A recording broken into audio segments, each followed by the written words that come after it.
Good cases are getting cheap, and cheap cases are getting good. But the thing is, there are just so many good cheap cases these days. Because of that, it makes it hard to decide and choose which PC case is right for you. This is the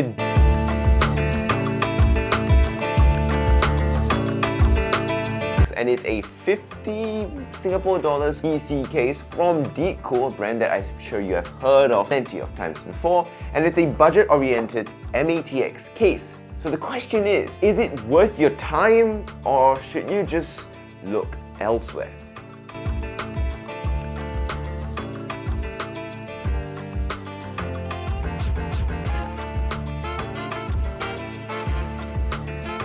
Now, the initial impression for me with the Mattrex 40 is that it's going to need to do a lot to impress me, bar a, well, it's going to be decent for most people, I guess, recommendation. And the Mattrex 40 is kind of more of the same thing in terms of like specs, in terms of like what it is as a case. In the last 6 to 12 months alone, I've pretty much covered, I think, at least 3 or 4 PC cases that have exactly the same style, exactly the same genre, exactly the same type of case that the Mattrex 40 is. MATX, tempered glass, about 50 Singapore dollars. This one, if I'm not wrong, is exactly 50 Singapore dollars, pretty much, and has 1 or 2 included fans and is a budget compact tower case. And the Mattrex 40 is just more of that. So it's going to need to do a lot to impress me. So does it do that? Well, obviously you got to keep watching to find out. Now, of course, to find out whether a case is good, you've got to build in it. And well, you'll be coming along for the ride. So there's that. Building in this case was actually a pretty pleasant experience. It is a pretty sizable case despite being MATX. It's still quite big of a case despite being MATX, and it definitely is a very spacious case to work in as a result of that. Now, that doesn't seem too big of a deal, but I know certain cases that are gigantic but impossible to work with, like the Deepcool Dark Base Pro 900, which was a nightmare to build. This, however, is nice and spacious, very easy, and it has a standard layout for pretty much everything, so there's no worries there. And because it's spacious, you have a lot of options for different mounting, different accessories, and also for cable management. And cable management on this thing is really, really nice and really, really easy. You can fit a lot of different cables behind the motherboard tray. You've got about 3 to 4 cm worth of depth there behind the motherboard tray for you to hide any sort of thick, chunky, annoying cables and for you to do proper cable management, and I definitely appreciate that. And because it is a cheap budget case, it's probably going to be used a lot by beginners because beginners are generally on tight budgets. So having it be easy to build in is definitely going to be something that definitely helps the people, the target audience of a case like the Mattrex 40, which is good to see. Of course, because it's big and spacious, like your mama, it also supports a lot of things being fit inside there, like your mama as well. You can put 280mm red in the front or 320mm fans in the front, 240mm fans in the top, or 280 red in the top as well. Also, it has a lot of support for thicker radiators because there's so much leeway between the top of the motherboard as well as the top of the case, and also the front of the case has plenty of space for your 280mm radiator as well, especially if your GPU isn't too long. So what you can technically do on here is actually run a custom water cooling loop, although that would be like doing a $5 million renovation on a $100,000 house. It will make no sense at all whatsoever. It just wouldn't make any sort of sense. But if you wanted to do like an AIO, dual AIO cooling setup, an AIO for your GPU and AIO for your motherboard, you can technically do it in here and actually it will work pretty well. Either way though, I appreciate that level of airflow. It's really nice to have for sure. But the thing is, if you are talking cheap PC builds, you're probably gonna go with a tower cooler because A, they're better, and B, you are a broke boy like me, which is respectable, but yeah, you're broke. So tower coolers, right? There are a lot of good, cheap, high quality, value for money tower coolers out there that will give you a lot of performance for the dollar. And one of the most popular ones out there is the Hyper 212. And that fits in here no problem because you have a CPU tower cooler clearance of 165mm in this case. So you can fit a Hyper 212 or an NHU12S in here, no problem. So you can stop asking that in the comments, because every single time I review like a slightly more compact case, people will go like, can I fit a Hyper 212? Yes, you can in this case. You can. Google is a thing, right? If you really wanted to find out whether it can fit a cooler, you can just use PC Pop Picker, or you can just use Google and do a bit of research and stop being so lazy. But yes, you can fit a Hyper 212 and also a U12S. On top of that, you can support a pretty long GPU, although I'll probably suspect that people building a PC with a 3080 Ti won't be really looking at a Deepcool Mattrex 40, but it can support up to a 320mm GPU. Obviously, the clearance will be reduced if you have a very thick, chunky radiator or water cooling setup in here, but you can support plenty of long GPUs. It also supports up to 160mm long standard power supply. You don't actually have to use an SFX power supply with this thing. It's pretty much a standard tower case, and that will save you some cost because SFX power supplies are quite pricey to get your hands on, and while it makes the case bigger, well, this is a standard tower case, so how compact would you expect it to be? Another thing that it does really well, I think, is the design. I think it looks unique, and that is appreciated for a case at its price point. It doesn't have a flat front like a lot of other cases. It doesn't have a solid front like a lot of cases. It doesn't have like a mesh front only like a lot of the cheap cases in its price range. It's got this weird cutout slit design, and it kind of allows RGB light to shine through. If you have RGB fans here, I think it will look really, really good. I appreciate cases with design flair. I appreciate cases with slightly different designs. Even if it's slight innovations, at least it's slightly different and it's not a reiteration of what everyone else is doing. That is definitely appreciated. The build quality of this case isn't particularly earth-shatteringly great. I would argue that it's actually a bit disappointing at times. The fit and finish of certain panels, it's kind of misaligned here and there, but it's nothing too jarring you will be really angry with it. It's just, you know, a budget case kind of vibe, which is to be expected. Panel alignment and things is where it's lacking, but in terms of rigidity and solidity, it actually feels pretty decent to touch. Like the panels aren't flexing all that much, they're hardly flexing at all. They're all pretty solid and rigid feeling to the touch, and it doesn't feel super expensive or premium, but it doesn't feel super cheap and crappy either, which is appreciated. In terms of filtration, actually, we've got plenty of fan filtration in this PC as well. We've got a top magnetic fan filter, which is over here, which is actually a pretty decent quality magnetic one. We've got mesh in the front.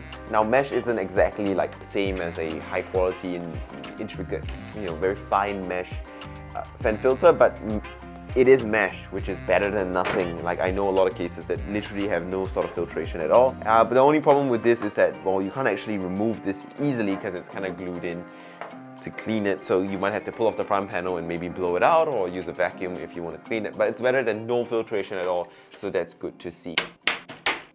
It also has power supply filtration, a rather large hole mesh system. It's not really intricate fine mesh, but it should do a pretty decent job at keeping the major pieces of dust out. So it's better than nothing for sure. Pretty much all the intake spots are filtered. On top of that, in terms of airflow, it also has pretty solid feet to prop it up and keep it above the ground.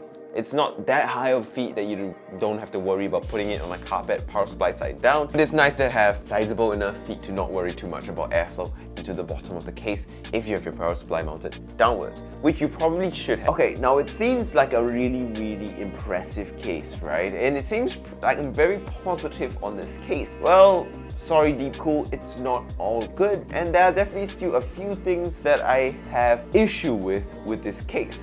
For one, the GPU slot covers, I mean, it's not a crazy big deal, but I would appreciate reusable screw and thumb screw GPU slot covers, because that is something that every case has these days, and having a reusable slot cover is not only better for the environment, it's also better if you have any sort of gear upgrades or swaps in the future. Also, less likely to cut you for one, because those kind of bendy tear off GPU slot covers, they scratch you and they hurt. Accessory wise, this is where I have to dock points quite severely for the Deepcool Mattrex 40.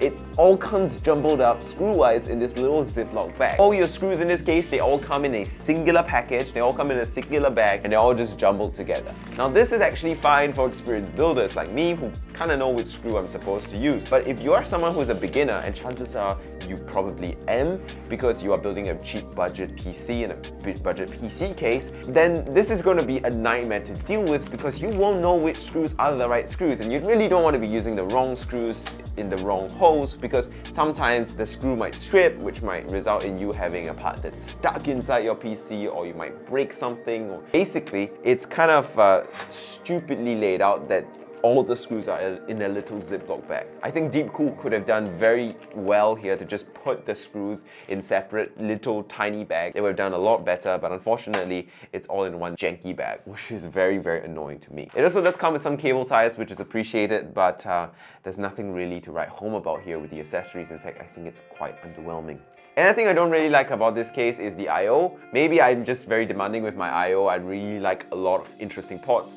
But having just one USB 3 and one USB 2 port, as well as an integrated mic and headphone jack, is kind of not enough for me. Apart from your power in reset switch, you find it in the top here. And personally, I don't like it. Only 2 ports and one of them isn't that fast. I have an SD card reader that I want to plug in and I want to plug in an external hard drive. I can't do that. I think Deepcool would have done well if both ports were USB 3 here. I probably wouldn't have cost them that much more. Also, a separate mic and headphone jack is probably a better idea than an integrated one. This is a desktop PC. There's no reason to be saving space with an integrated mic and headphone jack. I get that they're trying to get this like a symmetrical aesthetic with the I/O here. I think it's not a big deal to have 2 ports instead of 1.